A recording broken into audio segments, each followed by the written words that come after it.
La glorification infinie est à celui dont l'âme de toute chose vivante est entre ses mains, qui est le vivant, et subsiste par lui-même.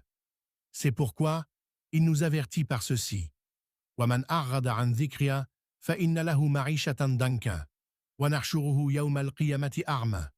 Ce veut dire, et quiconque tourne dos à mon rappel, qu'il sache, avec conviction, qu'il mènera une vie pleine de gêne, et le jour de la résurrection, nous l'amènerons aveugle au rassemblement. De par ce verset, le rappel est la connaissance d'Allah, qui doit être la priorité pour les humains avant celui du monde, et en particulier pour celui qui croit ou cherche la face de son Seigneur. Mais si les humains venaient à en faire un second plan, au détriment de la recherche de ce monde, se verront donc exposés à une vie difficile, misérable ou compliquée, qui pourrait se traduire par ces 4 choses qui ne vont jamais le laisser.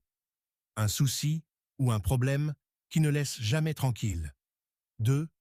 Une préoccupation ou un travail qui ne finira jamais. 3. Un espoir ou un vœu qui ne se réalisera jamais. 4. Une pauvreté qui ne va jamais le laisser.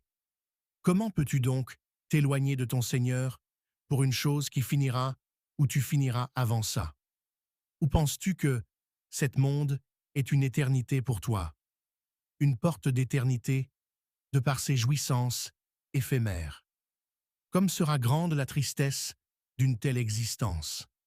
N'as-tu pas vu le ciel, comme ton Seigneur l'a construit et embelli? N'as-tu pas vu la terre, comme ton Seigneur l'a affaissée?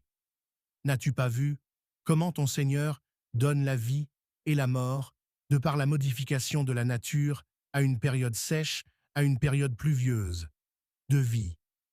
Penses-tu que cela ne sera pas possible pour toi?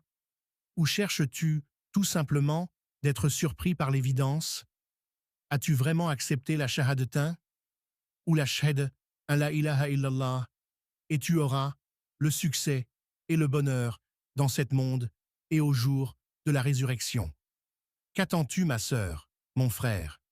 Le futur ne se prépare uniquement que dans le présent et nulle part ailleurs.